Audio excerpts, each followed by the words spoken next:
Warm greetings from the High 10. It's Everyday Shenanigans, and thanks for joining me. I bring you Crime Vault, an extension of Everyday Shenanigans. The topic of this series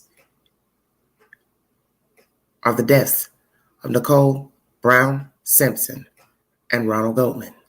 Last night I watched a movie pertaining to the death of Nicole Brown Simpson. It is airing on Showtime in the Showtime queue, called The Murder of Nicole Brown Simpson. In this movie, the narrative is that perhaps a serial killer by the name of Glenn Rogers took the lives of Nicole and Ronald per instruction of O.J. Simpson. This was a very, very high-profile cases that divided many people. To this day, people still are probably divided on who killed these two people. In this movie, there was very disturbing information I had never heard of. I do not know if it's factual. Let me say that before I proceed. Allegations of her having a bisexual affair with Faye Resnick. I do not know if that's true. Do not know if she had any type of sexual relationship, romantic relationship with Mr. Rogers, a painter, recommended by a said neighbor who also went missing and was found deceased. And that is the disturbing part, is that many of us never knew that her neighbor who recommended this Caucasian male to paint her house, the neighbor who recommended him went missing and was later found deceased, murdered. So what you have to ask yourselves, why was this information not brought forward at the time? Because I've never heard of this man, and I've never heard of his involvement in the brutal murders of Nicole and Ron. And I find it interesting that a movie has been made, and it is now coming to light that perhaps it is a combination of O.J. and Mr. Glenn Rogers. Is it true? Did O.J. Simpson kill these two people alone? Did he hire Mr. Rogers to kill them, or did Mr. Rogers kill them on his own? The sick part is that Mr. Rogers has been linked to numerous deceased people across the country. So you have to factor in that it's odd. What are the odds of a woman being brutally murdered alongside her friend at her residence outside her home, and she has came into direct contact with a serial killer who has confessed to murdering people and also confessed to killing she and Ronald Goldman? What are the odds? What are the odds of her living next door to a missing woman who was later found also murdered? You determine for yourself. If indeed O.J. Simpson killed these two people, Nicole and Ron, did he hire Mr. Rogers, or did Mr. Rogers do this on his own?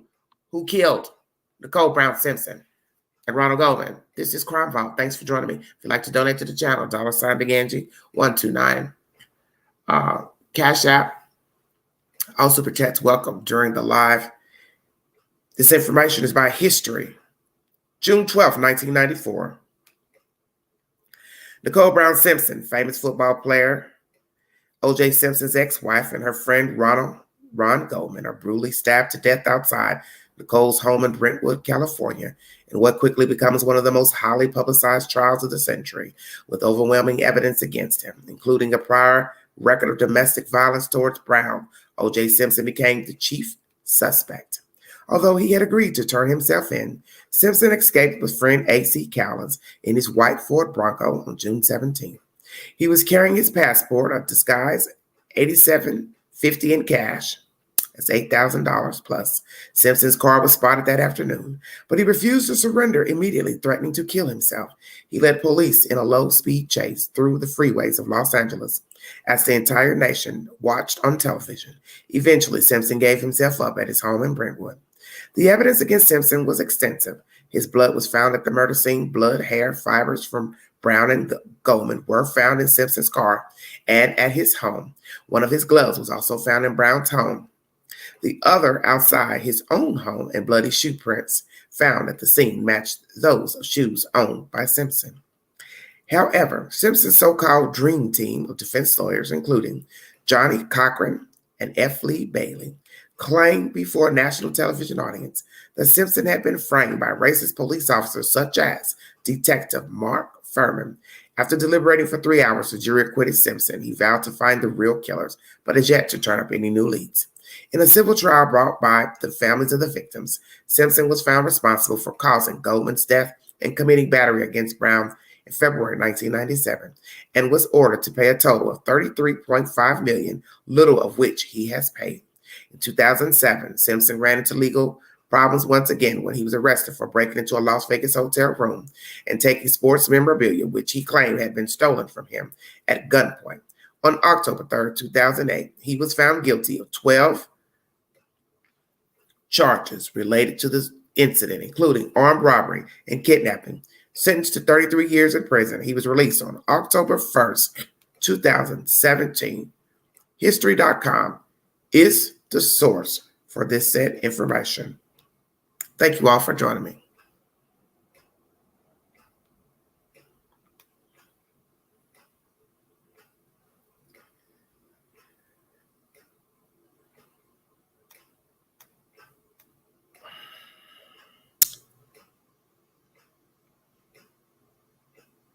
This is pertaining to a serial killer.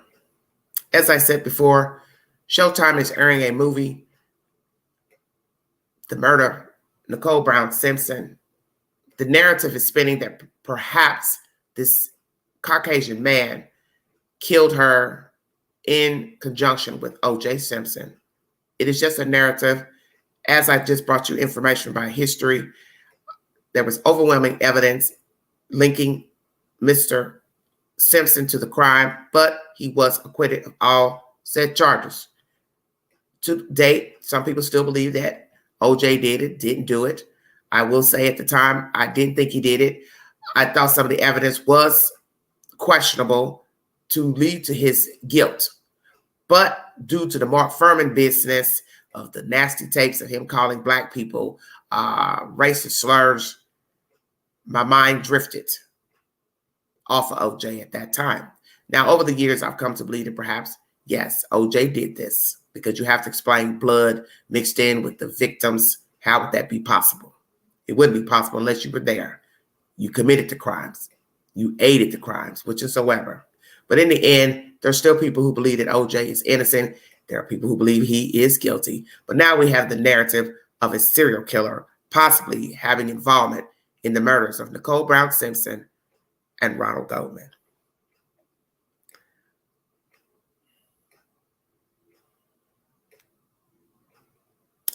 Did you know facts.com is the source of this information? The Casanova killer may have been involved in the Nicole Brown Simpson, Ronald Goldman murders. The twisted trail that Glenn Edward Rogers has left behind him throughout the years is very difficult to navigate. Rogers gained a fair bit of notoriety throughout the years for crimes he may or may not have committed, and investigators are still attempting to untangle his complicated past. When Glenn Rogers was arrested in Kentucky in November 1995, it was only the beginning of a long journey to discover who the man was and how many murders he may have committed. Rogers was born in 1962 and grew up in Ohio. By the time he was arrested, Rogers already had a long rap sheet including arson and assault. Glenn Rogers was a good-looking man and said to be very persuasive with women, able to charm them very easily. But Rogers had an extremely dark side, one that eventually earned him the nickname, the Casanova Killer. And know that there is an original Casanova Killer that dates back to the late 60s to the early 70s, who had also murdered a lot of people. But this is not the same person, so let me make that clear. Rogers was a drifter, ending up in Los Angeles area in the early 1990s. Before he moved west, Rogers allegedly committed his first murder in his home state of Ohio, killing an elderly man named Mark Peters. The man had been a good Samaritan, allowing Rogers to live with him when he had nowhere else to go. Peters and his car eventually went missing. In January 1994, Peter's dead body was found in a cabin belonging to the Rogers family, where he had been bound to a chair and killed. By the time authorities discovered the dead man, Rogers was already in Los Angeles. Know that this information I'm bringing you is showing a picture of a cabin where the dead man was found. And this is didyouknowfacts.com if you need a source. Rogers worked odd jobs in California, and he continued to woo women. In September 1995, Rogers met a woman named Sandra Gallagher at a bar in Van Nuys. Gallagher was a 33-year-old mother of three, out for the evening celebrating a $1,200 lottery win. Her celebration did not last long. Gallagher's dead body was found in her burning pickup truck the following morning. Rogers fled Los Angeles and headed east. He ended up in Jackson, Mississippi, where he again used his charm to seduce and move in with a woman named Linda Price. On November 3rd, 1995, the 34-year-old Price was found dead in her bathtub, stabbed to death. 4 days later, Tina Marie Cribbs was found murdered in a motel in Tampa, Florida, where Glenn Rogers had been a guest. Only 4 days after the murder of Cribbs, 37-year-old Andy Giles Sutton was discovered stabbed to death in her apartment in Bossier City, Louisiana. Glenn Rogers was a man on the run, traversing the U.S. and killing women at will. Okay.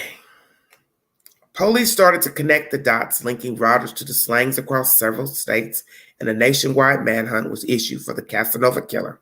On November 14, 1995, police spotted Rogers in Kentucky, and a high-speed chase ensued. Rogers led authorities on highways at speeds of 100 miles per hour before police cars forced him off the road. Glenn Rogers' deadly crime spree was over. While in custody, Rogers bragged that he killed over 70 people, a claim he later recanted. But only 2 days before his arrest in Kentucky, Rogers boasted to his sister that he had killed 70 people coast to coast. Rogers stood trial for murder in Florida and received the death penalty in 1997. After his death sentence was handed down in Florida for the murder of Tina Marie Cribbs, Rogers received another death sentence in 1999 in California for the slaying of Sandra Gallagher. It seemed as if Glenn Rogers would be another forgotten killer locked behind bars until his date with the executioner. But the saga of Glenn Rogers took a bizarre turn in 2012 when his brother, Clay Rogers, was the focus of a television documentary called My Brother, the Serial Killer.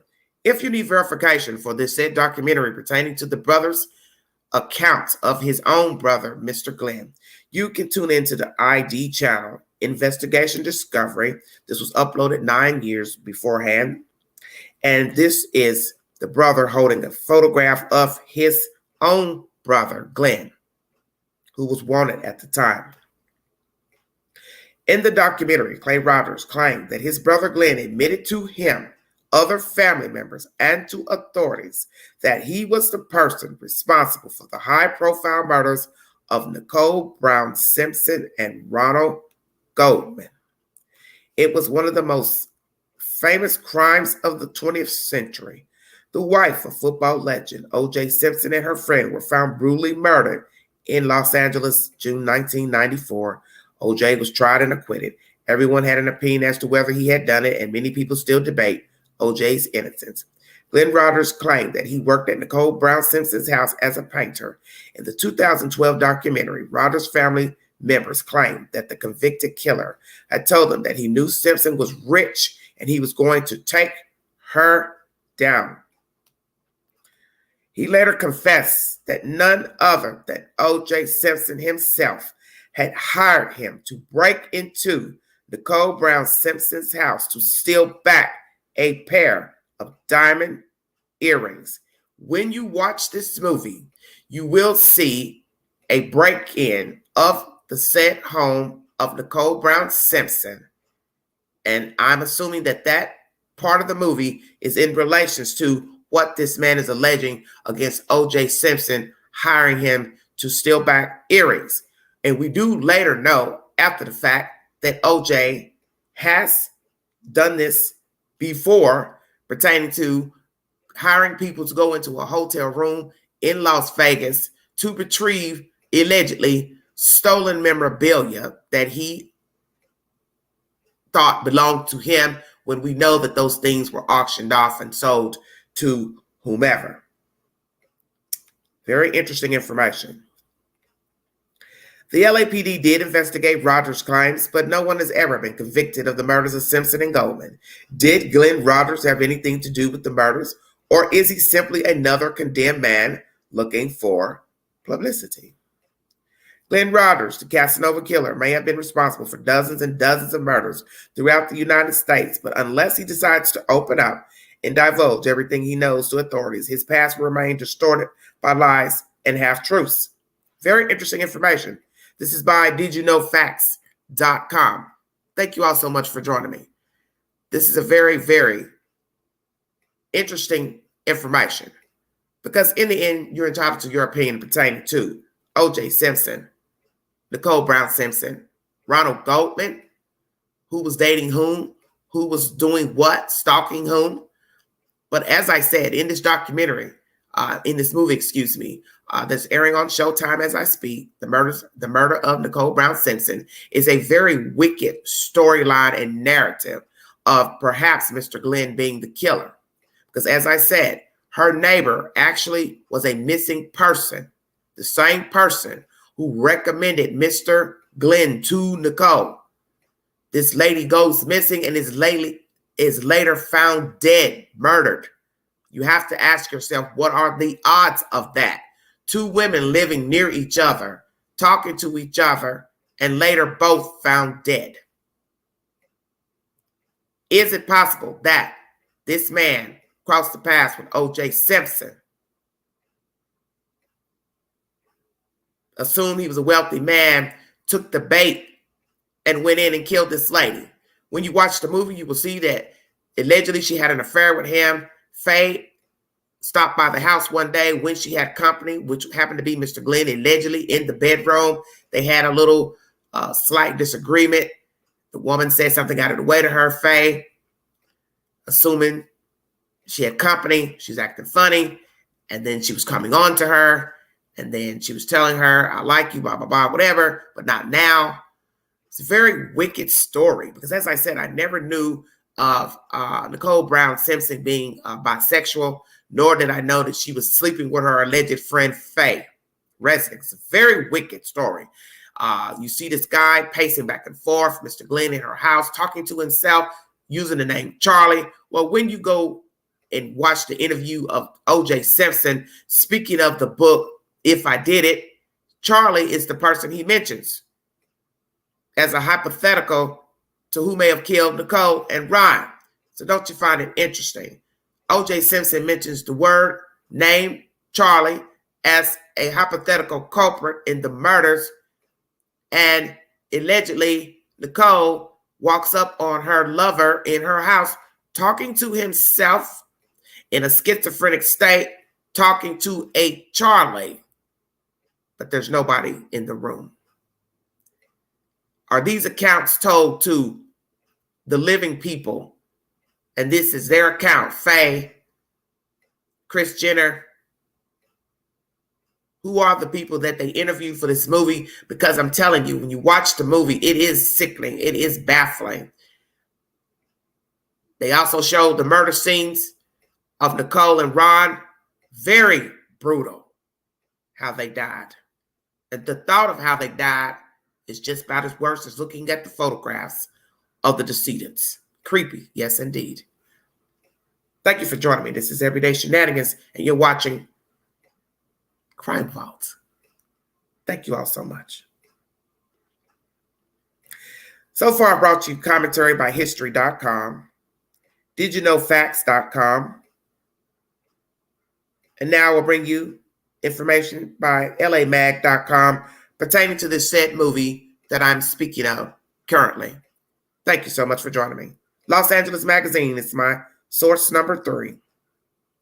People are not pleased with the premise of a new movie about Nicole Brown Simpson's murder. It's been 25 years since Nicole Brown Simpson, ex-wife of O.J. Simpson, was stabbed to death outside her Brentwood condo, but the story, or some form of it, is still being told. This is content uploaded October 21st, 2019. Brown Simpson's killing is at the center of the murder of Nicole Brown Simpson, a thriller directed by Daniel Farrens that's set to premiere in December. Most recently, Farrens directed The Haunting of Sharon Tate, the tragically campy Hilary Duff starring Manson murders movie that was released on Amazon Prime earlier this year. That film racked up a dismal 21% critics rating on Rotten Tomatoes, and from the looks of the new film's trailer and the comments beneath it, the murder of Nicole Brown Simpson might face a similar fate. As I said, this content was uploaded October 19. The movie has already been criticized for suggesting that O.J. Simpson is not responsible for the murders of Nicole Brown Simpson and her companion, Ron Goldman. Instead, it suggests that serial killer Glenn Rogers committed the crimes O.J. Simpson was acquitted of, Goldman and Brown Simpson's murder in criminal trial 1995. But 2 years later, he was found liable for the murders in a civil suit. Rogers, who's also as the cross-country killer, and the Casanova killer, was arrested 1 year after Brown Simpson's death for two unrelated murders. But at the time of O.J.'s trial, he was seen as an alternative suspect for the killings. Let me make this clear during this live. I have never heard of this man being an alternative to the slayings of Ron and Nicole. I have never heard of any suspect being involved. People had theories, but I've never heard from law officials that they were investigating anybody else or other parties as suspects to the murders of Nicole and Ron. The trailer shows Brown Simpson, played by Mia Suvari, first sleeping with Rogers, played by Nick Stahl, and then feeling like she's being followed by him. The trailer also hints of a romantic relationship between Nicole Brown Simpson and her friend Faye Resnick, played by Tara Manning. These details come from the tell-all book Resnick published just 3 months after Brown Simpson's murder. Kris Kardashian is played by Agnes Bruckner in a really dreadful wig, and that is true. So in this storyline, we now know that it's coming from Faye Resnick's book. So you're entitled to believe Faye's accounts and her version of her relationship with Nicole as a friend, as a lover. Let me make that clear. She basically tells that in the book that obviously they had some type of sexual relationship, Nicole Brown Simpson and Faye Resnick. I never knew this. I never read the book. I read another book about the O.J. Simpson and Nicole, but not Faye Resnick's version. I will go out and seek this book to read up on it, to bring just for my own knowledge. As I said, everyone has their own version of what they did and did not do with someone. You're entitled to your opinion if you believe it or not. But as I said, in this movie, Faye is letting her know, hey, I think you got company. Don't you want me? Blah, blah, blah. She's trying to put her off because she did have a man upstairs, allegedly. This is all alleged. Very interesting. This Glenn party being a suspect, perhaps. This is the narrative of this movie. It seems like she and Ron were more than just fly-by-night associates. Did they have an affair, sleep together? I don't know. But the fact that we have a guy saying to him, hey, this gives you a chance to go back, take those glasses, which were her mother's allegedly, that were left behind at the restaurant that night. One could say it was more than just friendship, because I always wondered that. Why would Ron be taking glasses to Nicole's house? What waiter takes glasses back to a patron's home? How would you even know where the person lived? So that showed me then, and I never dwelled on it then, that Ron and Nicole knew each other, had met before that night at that restaurant. They had some type of dealings with each other, friends, sexual, I do not know. It's none of my business. But he obviously had been to her house, seen her, because he knew where to take the glasses. And it's just rare that somebody would take sunglasses or anything left behind by a patron to their home. So what was the relationship between Nicole and him? I don't know. I have no idea. But this is what was detailed in the movie. As I said at the beginning of the trailer, the shocking true story of the most notorious murder flashes on the screen before Brown Simpson tells a therapist, "I know what you're thinking, but it wasn't OJ," about bruises on her arm. For the record, Brown Simpson had accused her ex-husband of beating the holy hell out of her in a letter that surfaced after her death. In the 2012 documentary, My Brother the Serial Killer, Rodgers' brother Clay writes that Rodgers claimed he killed Brown Simpson and Goldman. When the film came out, Goldman's family pushed back, and Goldman's father, Fred, told CNN he was certain Rodgers was not responsible for the murders. So this is a 2012 documentary, My Brother the Serial Killer, that aired on the ID channel, and he's stating that his brother is the killer of Nicole and Ron, but Mr. Ron, the father, does not believe this to be true. The overwhelming, excuse me,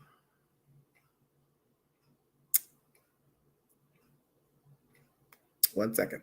The overwhelming evidence at the criminal trial proved that one and only one person murdered Nicole Brown Simpson, Ronald Goldman.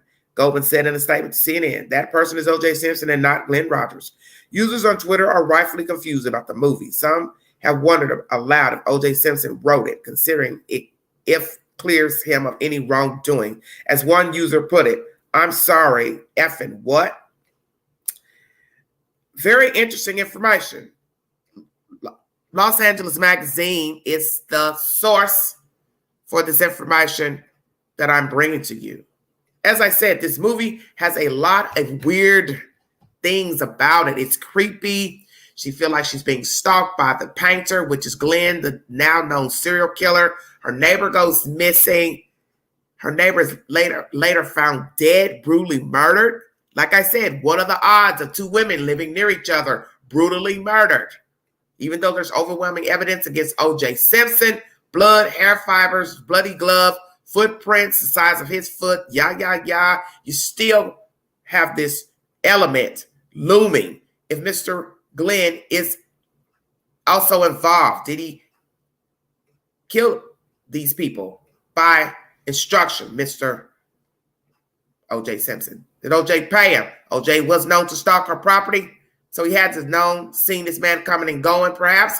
He followed him, put a bid in. "Hey, I'll give you some money. She's a whore. She's this." You don't know. You have no idea. But the two women living by each other, knew each other, recommended this serial killer, and now this lady's dead with a man. It's still creepy nonetheless, even if OJ is the suspect. It's just creepy. The whole movie's creepy. I was creeped out at the end of watching this movie. It was disgusting. I was just like, all these allegations of a relationship with Faye, this painter, the fact that the police didn't seem to believe her when she called to tell them she thought, this man was stalking her, bothering her, acting violent. They basically let her know, "Hey, you have a habit of calling 911. So now she's bickering with them, saying, "Oh, because it's O.J. Simpson, you don't believe me now with this guy." So one of the officers allegedly says to her, "Well, you might need to be careful of the company you keep." O.J. Simpson and alleged these allegations against her with keeping men in her home while her children were there. And you have to ask yourselves that. When O.J. was stalking her and peeping through the window, allegedly, her children had to be in the house, because if O.J.'s outside peeping, then that means you had your kids with you in the house when you allegedly were having sex with a man in the living room, on the floor, couch, whatever. So this Glenn guy, same thing. Where was O.J. when you were having sex with this man in your house? Where were your children? So I do believe she entertained men at her house when her children were there. Now, some will say this is a faux pas, not a very good idea to entertain strange men in your house when your children are home. It is not. It is not a good idea, because you don't know the man that you're messing around with, whether it's a hookup, a new fling, a new guy, and your kids are there, and anything could jump off. And that's the premise of this story. Something did jump off one fateful night. She was brutally murdered outside her own door with a friend. Brutally murdered. No robbery. Allegedly nothing missing.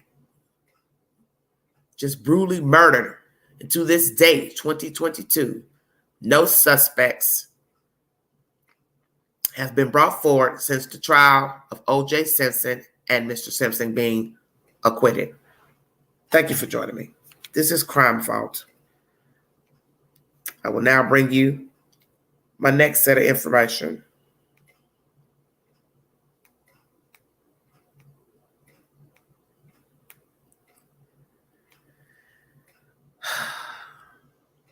There's so much to bring you. Sorry. 1 second.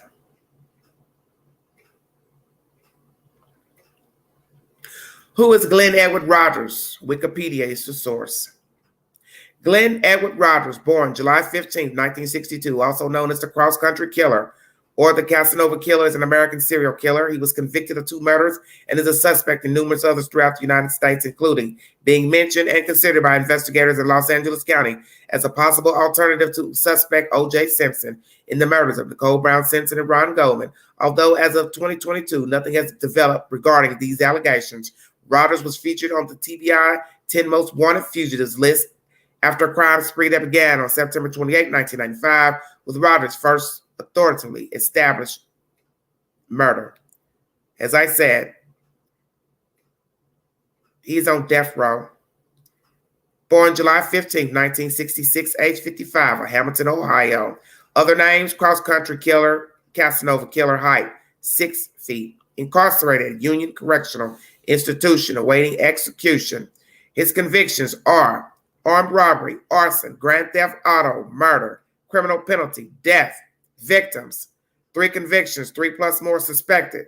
He's claimed to have murdered 70 people. Span of crimes, 1993, November 9th to 1995. The states where he is suspected and killing people: California, Florida, suspected of killing someone in Kentucky, claimed Mississippi, Louisiana. Date apprehended November 13, 1995. Wikipedia is the source.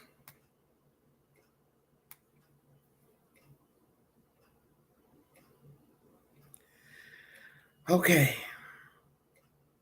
Once again, 16 facts about the O.J. Simpson you have never heard before. This was uploaded 3 years ago. Original.com is the source. O.J. Simpson case was called the case of the century. It has spawned movies, television series, books, documentaries, and even a novel from Simpson himself called If I Did It. But how much do you really know about the infamous case? Below is a collection of 16 facts that you may not have heard about Simpson and the murders of Nicole Brown, Ronald Goldman. The kids were home. There's a picture of O.J. Simpson and his children in this said photograph. Nicole Brown Simpson's 2 children, Sydney, then 8, Justin was 5, were asleep upstairs on the night their mother was murdered. It took hours before the bodies of Brown and Ronald Goldman were discovered by a neighbor's dog. O.J. did many incriminating things after the murder of his ex-wife, including running away in a Ford Bronco and nearly killing himself. However, few people know he almost confessed at the funeral. Kris Kardashian, then known as Kris Jenner, said O.J. stood over the casket and whispered, "I'm sorry, Nick. I'm sorry." Nicole Simpson's diaries. Inside, you'll see an entry of many things she put into her diary, and most of them are listing her incidents with Mr. O.J. Simpson, starting from 1978, 86, 1989, 1986, 88, 89, different places. He hit her in San Jose. There's an incident around Christmas time. There's an incident at the Ritz-Carlton, Hawaii, Aspen, Europe. Just a lot of entries, and it's very creepy. You can see this said information in original.com. By now, we all know that Nicole Brown Simpson had called the police due to the beatings by O.J. Simpson. However, she also wrote about the domestic violence she experienced at his hand. Nicole's sister, Denise Brown, revealed Nicole's diary, which discussed in detail the way that O.J. beat her during sex and kicked her on the floor. One chilling entry said after one such terrible incident, it took Nicole hours just to crawl to the door. O.J. continued his self-incriminating behavior by returning to the scene of the crime Sources say O.J. went back to Nicole's condo at 875 South Bundy Drive just a month after he was found not guilty of the double homicide. O.J. wanted an alibi. Kato Kalin became famous for being a guest who lived in O.J.'s pool house. He later said O.J. begged him to provide a fake alibi for the night of the murder. Now, I've never heard this before. You know where I was, Kato. You know I was in the kitchen at this time, Simpson said. Kalin explained that he was in the kitchen trying to convince me about what I believe now was an alibi for him. Nicole was nearly decapitated. And you will see scenes of this gruesome crime inside this article. The wounds to Nicole Simpson and Ronald Goldman were brutal. When Nicole's body was discovered outside her house, her neck wound was so extreme that it exposed her larynx and cut all the way into the spine. Goldman was stabbed multiple times in his chest, abdomen, and thigh. According to Kris Jenner, Nicole thought O.J. would eventually kill her. She told Jenner, things were really bad between O.J. and I. He's going to kill me and he's going to get away with it. And yes, that was also said in the movie that I watched on Showtime. She did allegedly tell Kris that I think that he's going to kill me. And Kris responded like, why would you think that? It's a very creepy, eerie movie. Also in this said article, you will see pictures of Nicole, O.J., Kris, one of the sons, and this looks to be one of the daughters from Kris. I believe it's the middle daughter. All right. According to Kris Jenner, Nicole thought O.J. would eventually kill her. She told Jenner things are really bad. As I said, he's going to kill me. He's going to get away with it. The Louis Vuitton garment bag. Simpson confidant Robert Kardashian allegedly had his doubts about his old friend's innocence. Many people suspect that Kardashian helped O.J. get away with the murder by leaving O.J.'s house carrying a Louis Vuitton garment bag. To this day, no one knows what was in the bag, but it could have contained the murder weapon, which was never found. And in this photograph, you will see a Mr. Kardashian, who is no longer alive, going towards his car with a Louis Vuitton travel garment bag in his right hand. You also see the weapon that is believed to be used. And it says police were unable to prove this was the murder weapon. Selling the murder weapon. Speaking of the murder weapon, the National Enquirer ran a story in 2012 that O.J. Simpson actually kept the murder weapon, which is believed to have been a 6-inch German stiletto knife. A source told Enquirer that Simpson was considering selling the knife to a secret collector for $5 million in a deal that would have been cash only if it doesn't fit. The most shocking moment of the trial was when defense lawyer Johnny Cochran put the gloves worn by killer on O.J. and they did not fit. Former prosecutor Christopher Darden said that Cochran had torn the lining of the gloves so that O.J. could dramatically punch out his fingers, making the gloves look as if they didn't fit on his hands. I think Johnny tore the lining so that O.J.'s fingers couldn't go all the way up into the glove, he said. Now, that's preposterous because only the state and the police department, the evidence room, would have access to any evidence used in a trial. So Mr. Cochran wouldn't have access to tear the lining out of the glove without being seen. Come on, that sounds ridiculous. Suicide tapes. Simpson recorded a tape where he threatened to kill himself before he took off in his white Bronco. According to portions of the tape, which were shared with the media, Simpson said, "Oh boy, I don't know how I ended up here. Please remember me as the juice. Please remember me as a good guy. Don't remember me as one of the negatives that might end up here. Please, please, please, please. Leave my kids at peace. I love everybody." O.J. had his passport. When O.J. took off in his Bronco, he wasn't sure if he would kill himself or try to escape. In the car were extra clothes, passport, fake beard, nearly $8,000 in cash, and a loaded .357 Magnum. Knife training. The savagery of the murders convinced some people that a former football player turned actor couldn't have pulled it off. However, Simpson had been trained in knife combat just a few months prior to that fateful night. In 1994, Simpson filmed a pilot, which has never been seen, called Frogman, which would have aired on NBC. He would have played the leader of a group of Navy SEALs. Simpson trained in combat and even filmed a scene where he holds a knife to a woman's throat. The Brentwood condo. That's a bit much with that too. Come on now. The Brentwood condo that became famous as the site of the double murder had a tough time on the real estate market. After sitting empty for 2 years, it was sold for just $200,000, way off market value for the neighborhood. Now, I agree with that. The new owners extensively remodeled the home and changed the street number in order to deter tourists. In 2006, their investment paid off when the condo sold for $1.72 million. The serial killer. Did O.J. hire this man to kill his wife? Glenn Rogers, convicted serial killer, has tried to confess to the murders of Goldman and Brown. Rogers was a drifter who had been hired as a house painter by Nicole Brown. He claims that O.J. Simpson hired him to kill Nicole and then waited nearby to make sure it happened. But according to Rogers, Goldman soon arrived and things went haywire. Rogers' brother says that he took an angel pen from Nicole's body and mailed it back to Rogers' mother in Ohio. Did this happen? Did this man kill Nicole and Ronald Goldman and then take a pen off of her and sent it to his mother? These are claims made by Mr. Glenn Rogers' brother. If I Did It. This is the book by O.J. Simpson, Confessions of the Killer.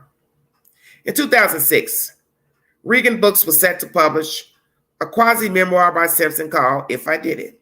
In the book, Simpson tells a hypothetical story about how he could have killed Brown and Goldman.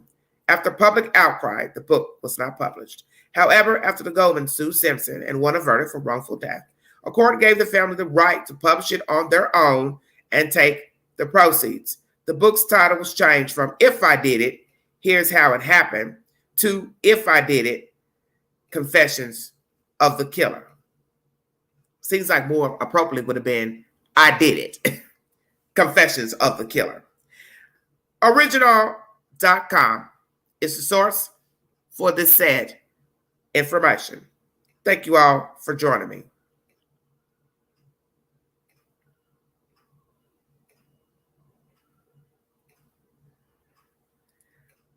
My next source is Black Enterprise.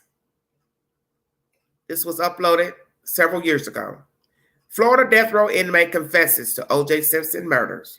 A documentary that aired on Investigation Discovery claims Florida death row inmate Glenn Rogers killed O.J. Simpson's ex-wife Nicole Brown Simpson and her friend Ronald Goldman in 1994. In the documentary, my brother, the serial killer Clay Rogers, Glenn Rogers' brother, gives an interview to filmmakers in which he says, "I'm absolutely certain that my brother killed Nicole Simpson and Ron Goldman." And inside of this information, you will see a picture of Mr. Rogers, a mugshot of him being on death row. Very clean cut looking. It's very scary. Glenn Rogers was working as a house painter in Los Angeles at the time of the murders, according to the documentary. A few weeks before Nicole Brown Simpson and Ronald Goldman were killed, Rogers told his brother and sister he was hanging around with Brown and said she was rich and he was going to take her down. I believe that's all the information they have. It's very short information. You're entitled to your opinion pertaining to O.J. Simpson as the killer of Nicole and Ron. They were brutally murdered. There is no doubt. She was nearly decapitated. That has always been said. Footprints, blood, hair, fibers. Bloody glove, both scenes. At the Bundy address and Rockingham address. Some thought the glove was planted at Rockingham by dirty cops. Mark Furman made the case worse when tapes were released of him calling black people niggers. Everybody knows that. No remorse. So I think people got tainted.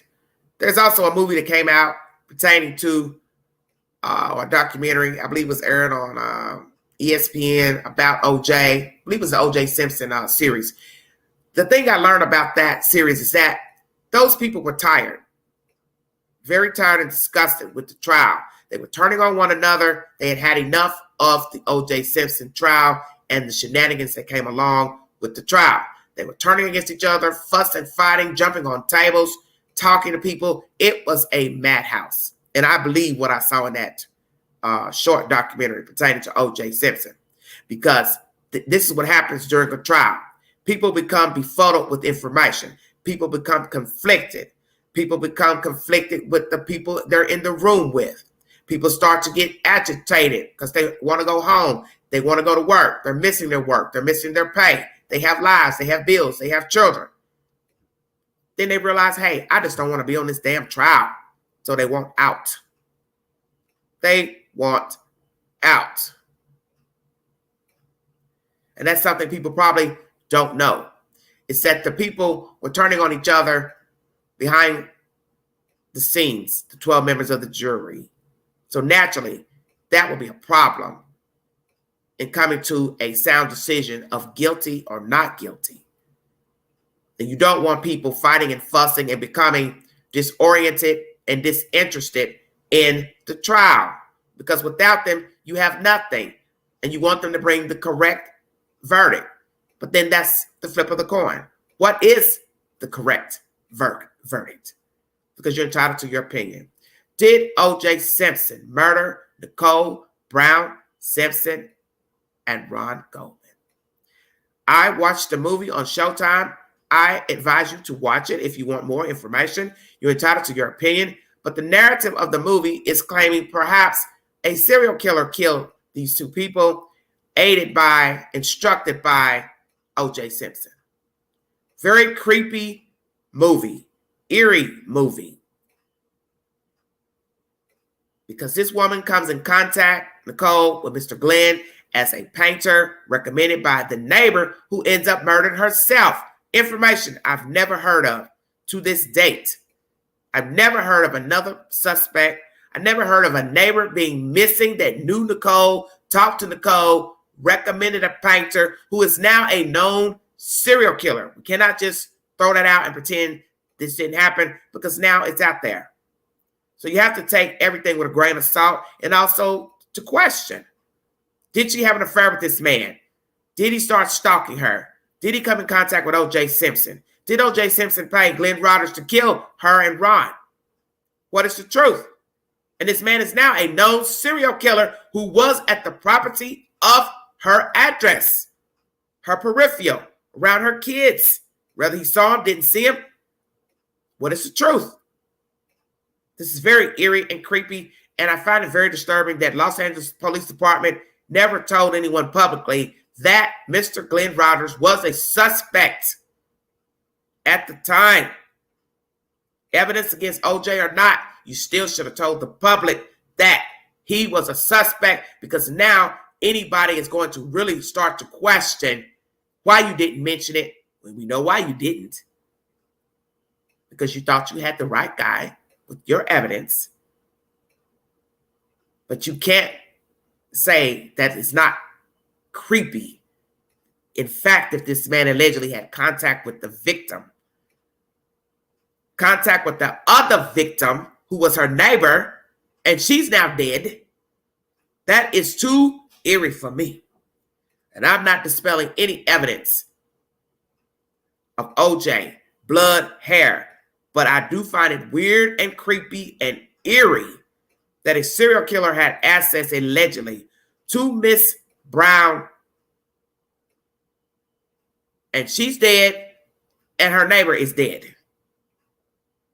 Have mercy. If you'd like to donate to the channel, $ Big Angie, 129 Cash App. All super chats are welcome during the live. I will now play you commentary via audio. Feel free to check out the said information. I thank you all for listening to this very riveting information, because in the end, everyone's entitled to his or her opinion pertaining to what happened to these two people at that time. It's a very troublesome time. Two children were left without a mother.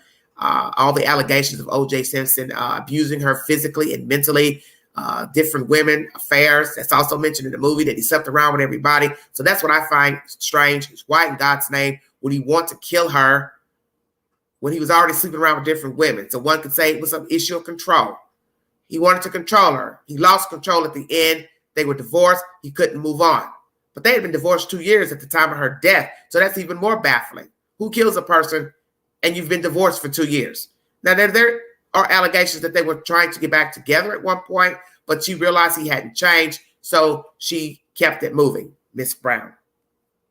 And perhaps OJ could not accept the fact that it was over. She did not want him back. She was still sleeping around with different people, men, dating, whatever she was doing, but she could do that because she was indeed a single woman. That's her prerogative. Just like he dated, slept around after marriage, after divorce, that was his prerogative.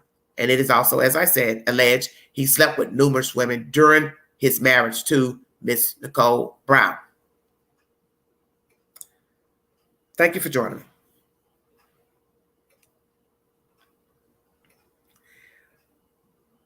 My brother, the serial killer.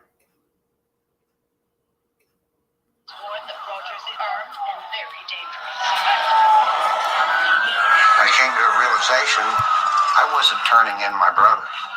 I was turning in a serial killer. My brother hadn't lived there for a long time. In 1995, my brother Glenn Rogers was arrested in Kentucky, wanted for killing women across the country. Could it be my brother was really the worst serial killer America has ever seen? How many people have you killed, Mr. Rogers? Huh? How many people? Glenn Rogers is my brother. He said they haven't even scratched the surface. He said 70. He had murdered 70 women. Did you do this, Glenn? Did you kill those women, Glenn? One-on-one alone. At the jail, you interview me. Did you kill the women? And could it be my brother was the real killer behind America's most sensational crime? Detectives from the Los Angeles Police Department sought and obtained a warrant for the arrest of O.J. Simpson, charging him with the murders of Nicole Brown Simpson and Ronald Goldman. Are you a suspect? No. O.J., are you a suspect? Now, Glenn told me when he called, she guess who I'm partying with, Nicole Simpson. Actually, what he told me, he says, they got money, they're well off, and I'm taking her down. My brother is killing dozens of people, and I'm the only one who knows it. If I don't say something, I am just as responsible. If Glenn ever gets an opportunity to watch this, I'd like to know I really did love him. I don't want. I don't know what else to do.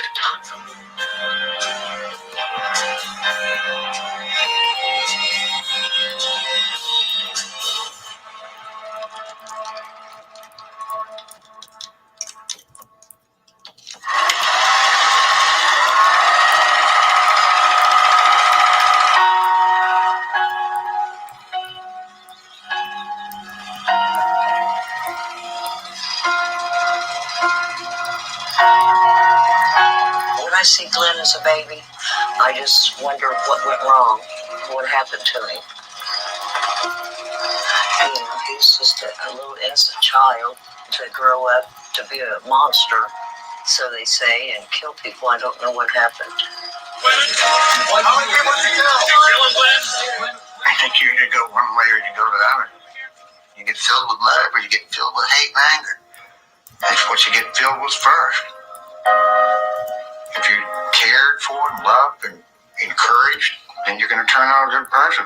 If you're beaten, tortured, starved, deprived, you're going to turn out like an animal.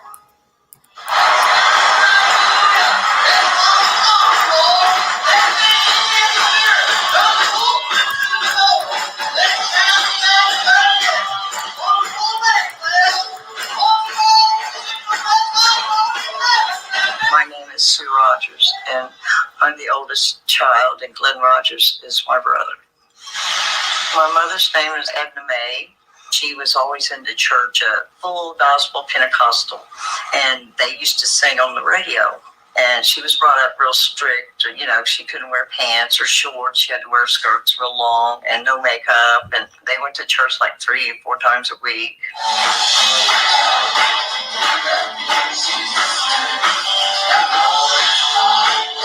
father had just got out of the military.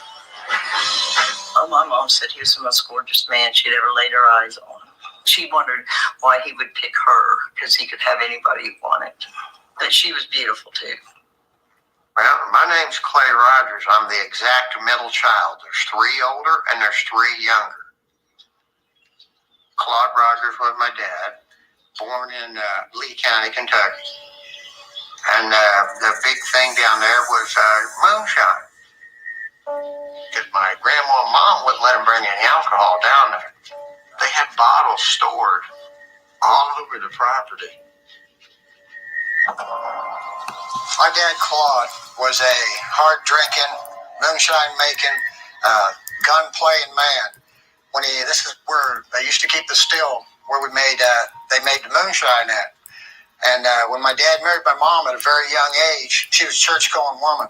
But how he decided right then and there when they met that she wouldn't be going to church anymore.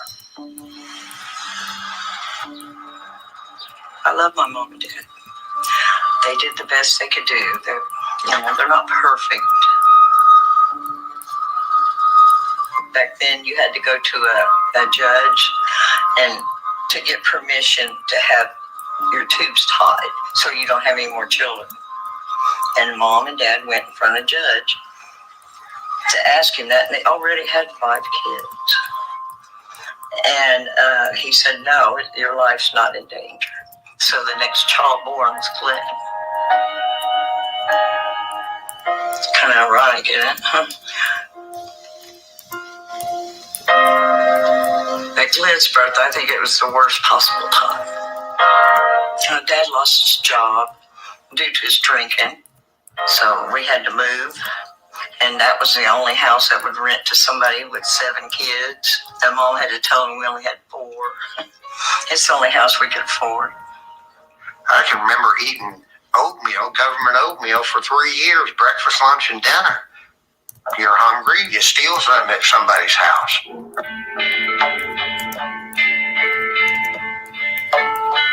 The police didn't, when we got there and got in trouble, they took us to a nice place and gave us soda pop and potato chips and took us to a safe place to sleep, and it was no deterrent. Nobody was hurting you. You got hurt when you went home. It wasn't a normal childhood, Dad liked to shoot a gun and target practice, shooting our house up and putting it to my mom's head. Just was scary. The police didn't scare us, so we weren't worried about committing any kind of crimes, and it kind of escalated from there because we got so good at sneaking in and out to get food that it was a natural escalation to become a burglar or a thief, because you got so sneaky and so quiet and so discreet about it, and you were so young, nobody even paid any attention to you. You could take and do whatever you wanted.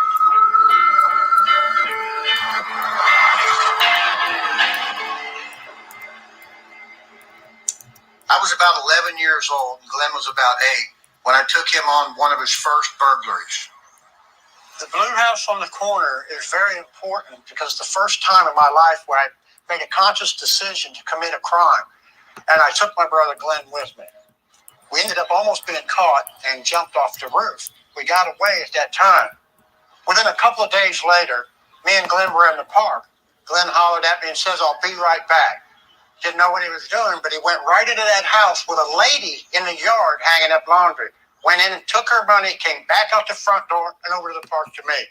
That's the first time that I realized that he was willing to go to much more extreme than I was.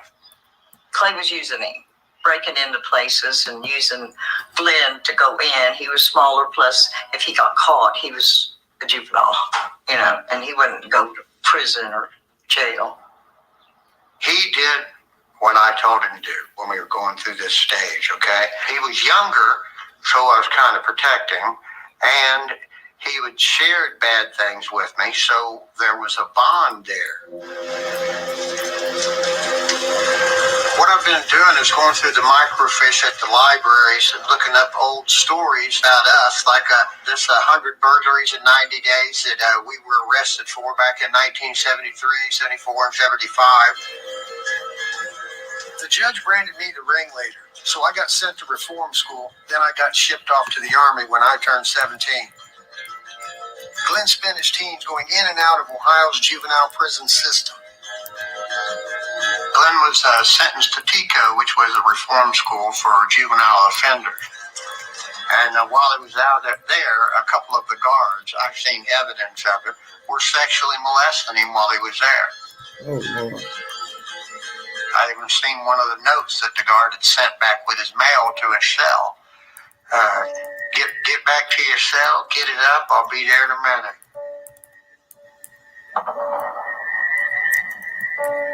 Nobody cares for you on the outside. Nobody cares about you on the inside. Amen. You know, you're going through hell.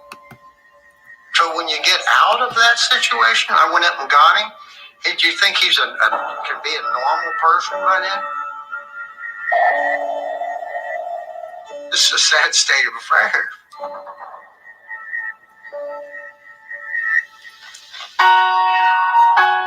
Glenn just got out of reform school, and one of his friends told him that a girl that he used to see and like was in the hospital, that she'd had a baby, and that they won't let her out of the hospital because she has no address or nowhere to go with the baby. So Glenn went up there, and next thing I know, he come to the door with Debbie and a little baby. He loved Debbie. He loved the baby. It wasn't his. He adopted it legally. Glenn always wanted to be a good person, and he wanted to have good things, and he wanted somebody to say, look at what I've done. Look at how I've turned out. But everything that he touched turned bad. He was very jealous. He didn't trust Debbie at all. She didn't do anything, but he just didn't trust women. Glenn married Debbie in 1980, and they soon had a second baby of their own. But their marriage was no bed of roses. She had to be at the house, taking care of the kids, not at the store. If she variated in any way from whatever plan that was that day, then she would get beaten. Well, he beat Debbie and put her in a hospital. So that was the first that I ever heard he was violent with the women. Well, look, he's seen it in his own home, and the mother stayed there for over 50 years. So how else was he supposed to take it? I guess you got to beat him to keep him to stick around 50 years. After Glenn had beat Debbie so bad that it looked like he was going to be arrested, Glenn took off to California. Debbie ended up with the kids and a divorce. Glenn stayed in Los Angeles, still wanting to make a family of his own. He met another girl, her name's Kathy, and they had one child, a boy. But that marriage didn't work out either. A lot of people split up. A lot of people get divorces and have kids. But if you take a certain kind of person that this is their life and it means everything to them, everything, their being, their reason for getting up in the morning, and you just take it from them. You know what I mean? Of course, not only are you going to be angry, nowhere to turn, but eventually you're backed into a corner and an act of violence come out.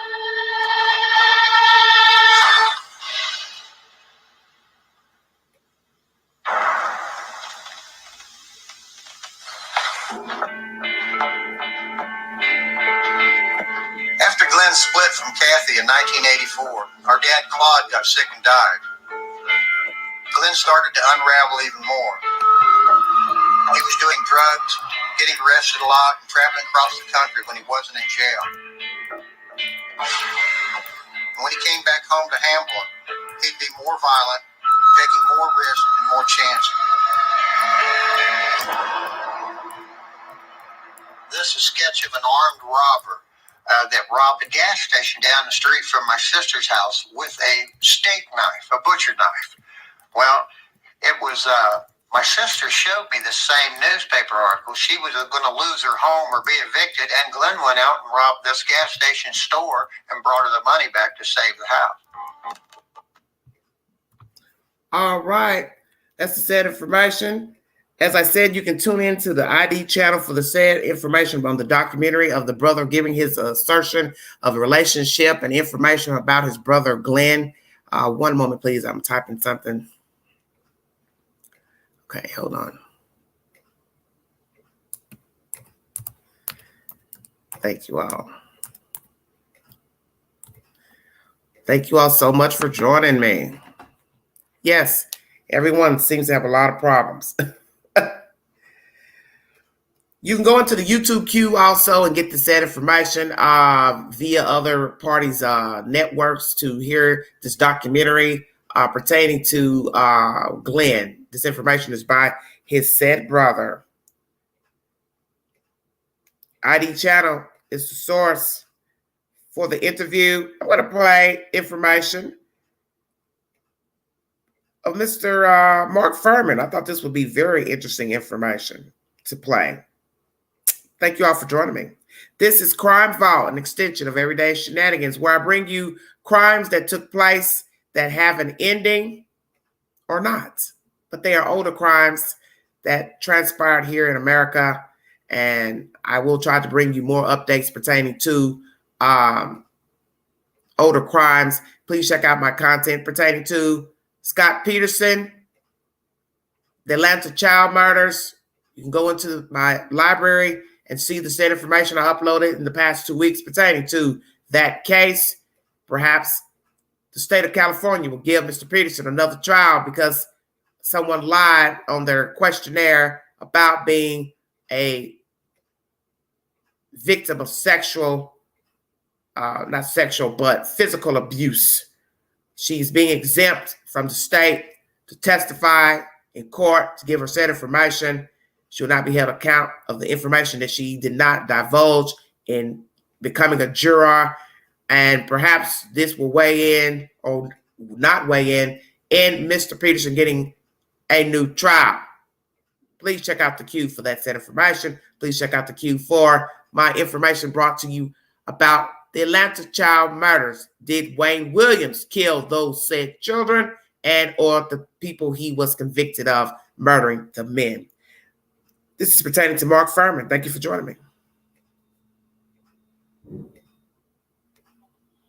A felony upon Nicole Brown Simpson, a human being, as charged in count 1 of the information. Who could forget that moment where you were when O.J. Simpson was acquitted of the murder of his ex-wife, Nicole Brown Simpson, and her friend, Ron Goldman? Thank you, the families of the victims, much of the nation, and a civil court would later maintain that O.J. was, in fact, the killer all along, but the only thing that matters in terms of one's freedom is what happens in the criminal court. Now, however, more than 15 years later, a new documentary claims that the couple may actually have died at the hands of a serial killer. Trace Gallagher explains. Trace? That convicted killer of Megan is a man named Glenn Rogers. He's on death row in Florida for 2 murders, one in Tampa, Florida, and one in Los Angeles here in 1995. He's suspected in as many as 10 other murders and claims he may have killed as many as 70 people. Now, the Discovery Channel investigation didn't talk with Glenn Rogers, but I want you to listen to Rogers in a 1995 radio interview talking about Nicole Brown Simpson's home. Listen. I was working in Los Angeles at the time, and I was working on the houses next door to hers, and actually went through her house doing an estimate with the company that I was working for. And in fact, Rogers has apparently produced receipts that prove that he was, in fact, working as a painter here in West Los Angeles in 1994. Rogers claims that O.J. paid him to break into Nicole Brown's home and steal her diamond earrings and then, quote, kill her if necessary. A criminal profiler also says that Rogers also knows things about the murders that only the killer could have known, including descriptions of the exact sequence of the killings of Denise Brown and Nicole Brown, rather, and of Ron Goldman. Fred Goldman remains convinced that O.J. butchered his son, saying, and I'm quoting here, "The fact of the acquittal at the hands of the jury will never wash away this murder from the hands of O.J. Simpson, no matter how many Glenn Rogers pop up on the media radar screen. Of course, the serial killer theory never does explain the trail of blood that led from Brown's home on Bundy all the way to O.J.'s home on Rockingham, not to mention the mountain of evidence that also pointed to O.J. Megan. Trace, thank you. And for that, we turn to our next guest, who played one of the most critical roles in investigating the O.J. Simpson murder trial. Former LAP homicide detective Mark Furman making a huge break in the case after discovering one of the bloody gloves. Mark Furman's with me now. He's also a Fox News contributor. Mark, great to have you today. What do you make of this? Thank you, Megan. Well, it's kind of hard to find a place to start, but I think the first place we should really ask ourselves is, when are we going to stop falling for the OJ baiting?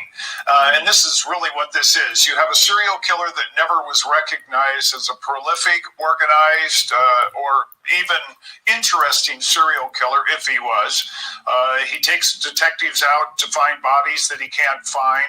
Most of his murders are women that he met in bars, that he lost his temper. His MO is scattered all over the place. He's disorganized. He didn't get the attention. He grabbed onto this case, and he might well have been working in West Los Angeles, so were a couple hundred other thousand people. But here's the interesting part, Megan.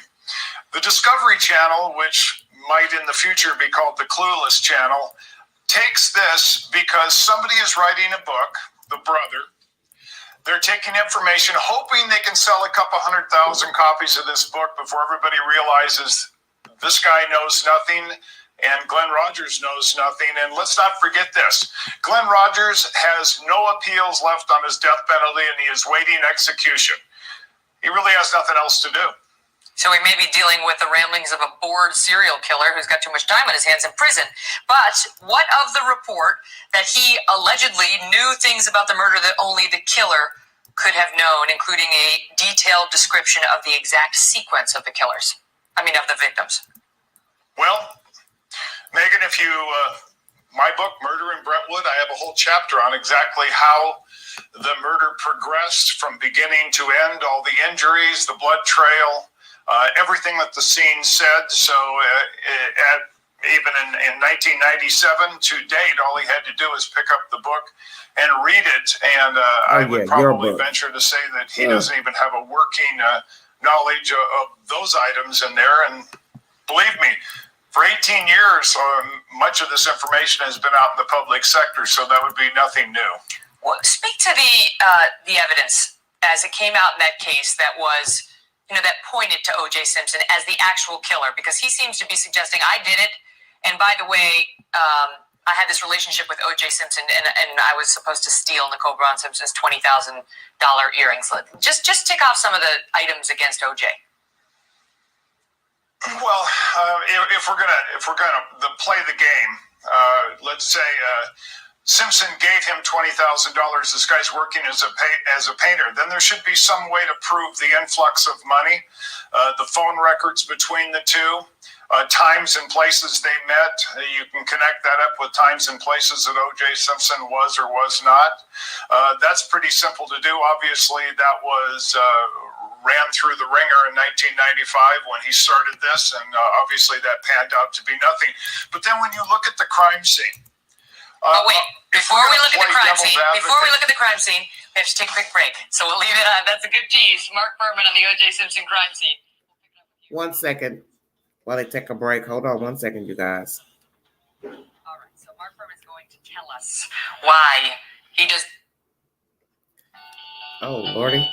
Jump back. Hold on 1 second, you guys. Thank you all. I see the comments down there. Yeah, this is Furman is not somebody.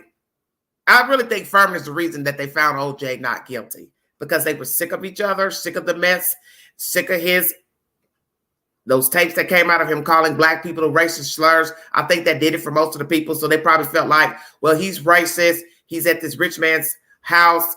He thinks he did this to this white woman.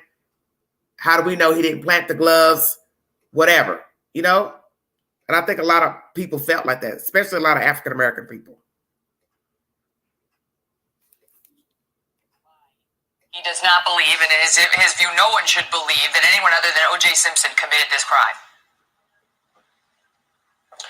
Megan, when you listen to people trying to promote a book, we just listened to one about some PI that Jason did it absent of any evidence, and here we go again. So you look at this.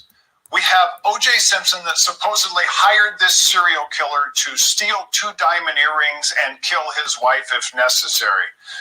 Brilliant. How did this serial killer manage to get O.J. Simpson's Bruno Mali shoes, his blood, cut O.J.'s finger, get all the blood from Simpson and 2 victims in the Bronco, up the driveway, take a glove that had everybody's blood on it, and put it behind Cato's bungalow, bang on Cato's wall, get in the house, quickly take a shower, leave bloody socks at the end of the bed, and an empty knife box for a knife that was the murder weapon in the master bath.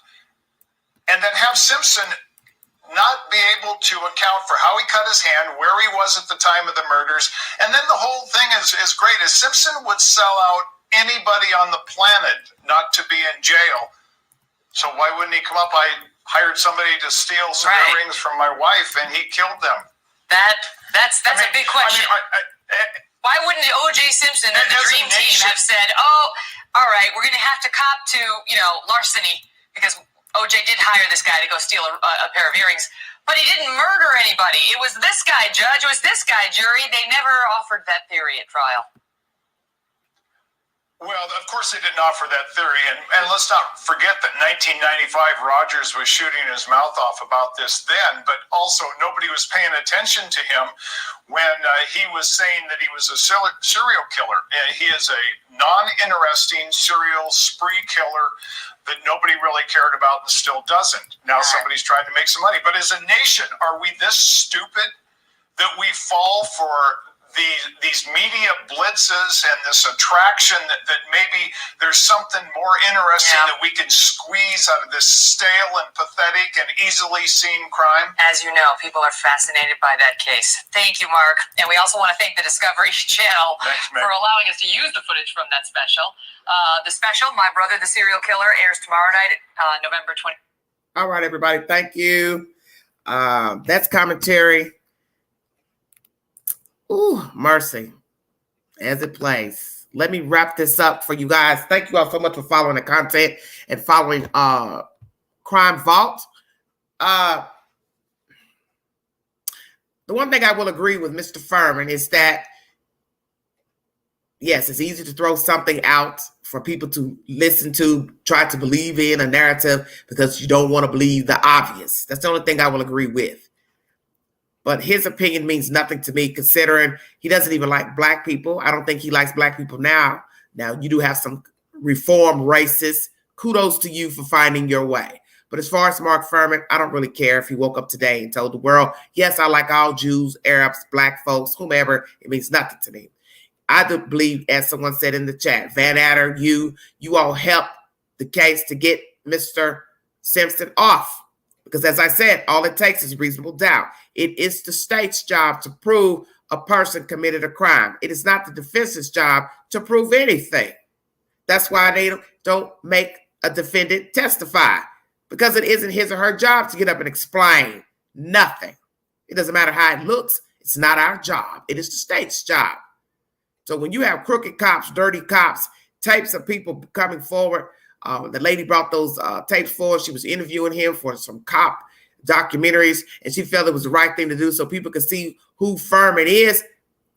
It should have been told, whether OJ killed these people or not. You're working the case. You have a bad history, and it should have been revealed. Your dealings with the public, your commentary about the public, civilians, it does mean something. So to me, it wouldn't have mattered if OJ was black, white, Arab, whatever. A black man went on trial for killing 2 people, and you are known not to like black people. So it was relevant. And you did help taint the jury. I don't care what anybody says. He helped taint the jury. Because as I said, a lot was going on in this trial. A lot was going on behind closed doors with the jury. If you watch the documentary that aired, I believe it was on ESPN many years ago, pertaining to how crazy the trial became on the court, off the court. The jury were fighting with each other, fussing, acting a damn fool, turning on each other. And we're talking about trying a man and getting justice for two people. So it doesn't help that the jury were fighting and bickering with each other. They had become weary, tired, fed up. And that's what you do not want on a jury. That's why we talk about these true crime cases, about what you do right now will later affect 12 members of a jury. Imagine that. Did O.J. Simpson kill Nicole Brown Simpson and Ronald Goldman? Or did he pay someone to kill them? Did he have someone help him kill them? Was he there at the time and participated in the murders with another cohort? Or did Glenn Rogers kill these two individuals brutally? As I said, the evidence was overwhelming, but I did not focus on the evidence at the time when the mess came out about Mark Furman. I had put everything on the back burner. I was also a young person at the time, and that's not to make excuses for how I thought at the time. Naturally, I weighed the odds of everything. How did the glove get here? How did the glove get over at the house? What are the odds? Could somebody have planted it? Now, how do you explain blood in the truck? Blood mixture of OJ, his type, with Nicole and Ron's. Hair fibers that are conducive to an African American, but was it a perfect match? I don't believe it was. Blood on socks inside of the house, upstairs in the bedroom, him rushing to get to the airport, late getting inside of the limousine. Yes, the bang on the wall near Cato's cottage. All those things were suspicious. The cut on the finger, fresh cut. Allegedly disposing of items at the airport. Someone says they sat in the car and saw Mr. Simpson put things in a bag inside of a garbage pail outside. Are those allegations true? Then later, after being found not guilty, he writes this book. Then the family sues for the rights to the book for payments, civil suit. Why in the world would you write a book about killing anybody? Stupid. But those are usually the things that a narcissist does and a guilty party does. The fact that you would kill the woman knowing that you were not with her, you two were not together. Rather, you two tried to work on a relationship. It did not work. Why, O.J. Simpson, would you kill your wife and her friend? Why were you stalking her? Why were you looking through her window, hanging outside? Why were you repeating her personal business that she was having sex with men in her living room? You would only know that if you were watching. And yes, a victim will get a lot of blame. But this is what people do. Victim blame. We get it. But there are some things in Nicole's life that I do believe were not the best at the time of her death.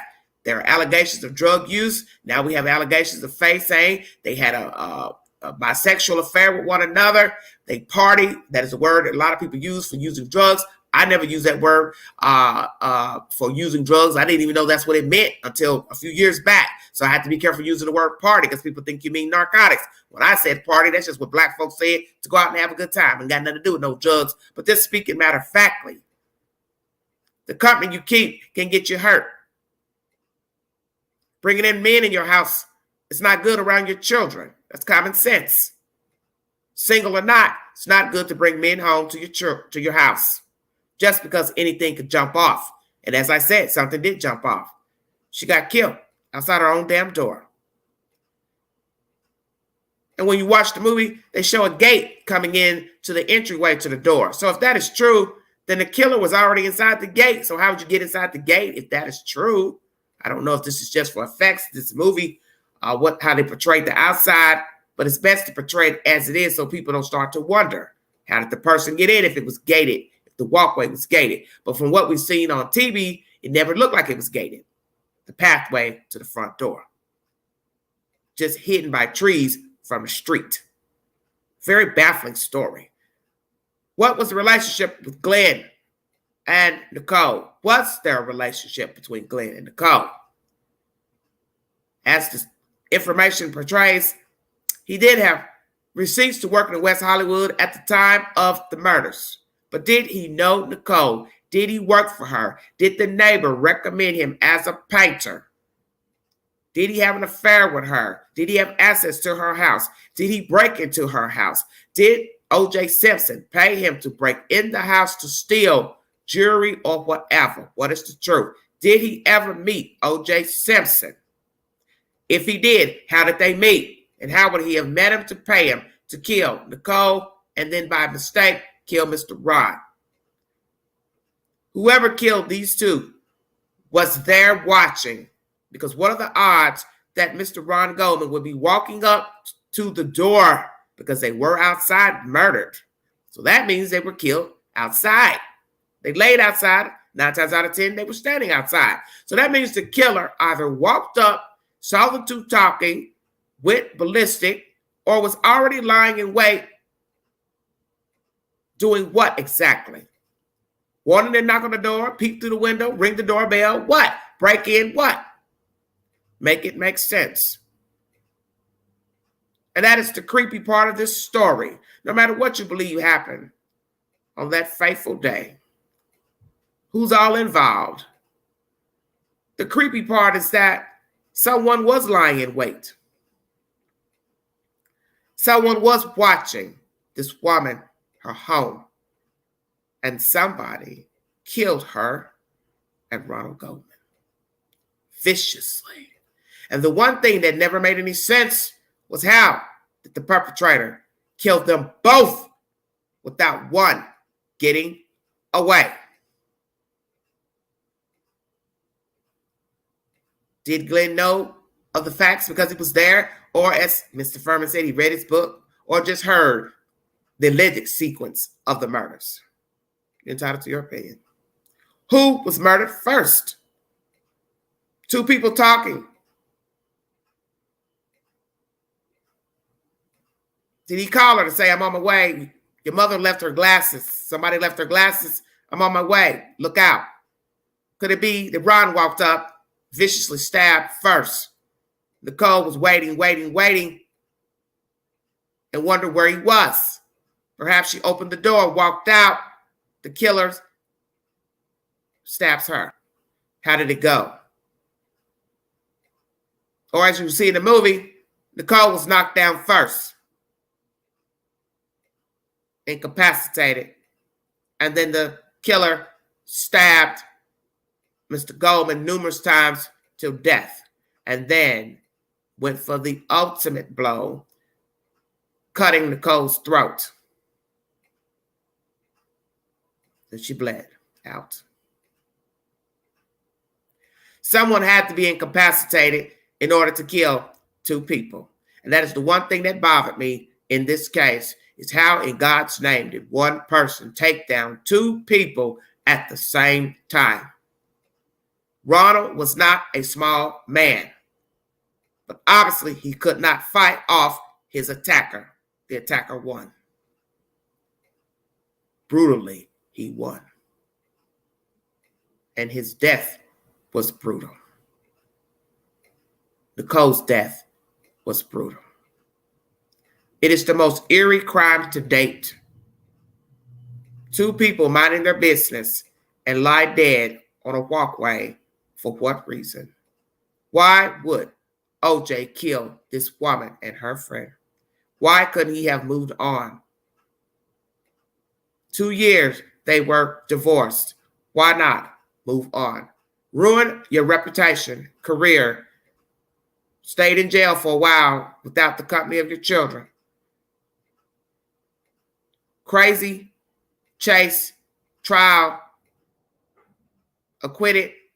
Have your children for a short while. More shenanigans in Vegas. Alleged allegations of domestic assault with another girlfriend. Just on and on. Which leads one to think you are a violent man, Mr. O.J. And the one thing that bothered me was myself. I actually felt some type of compassion for him when I saw him in court facing the allegations and robbery at the Vegas trial. I looked at him and said, we'll put aside if he killed this woman and man. And I'm looking at him saying, how did you get to this point, Mr. Simpson? And I felt something for him that I usually do not feel for perpetrators. And that bothered me. Was I wrong? How could this man who had great talent end up here, facing another crime of robbery? So we know he can get henchmen. That we already know. That was proven. But was he right by bringing the henchmen to get his things?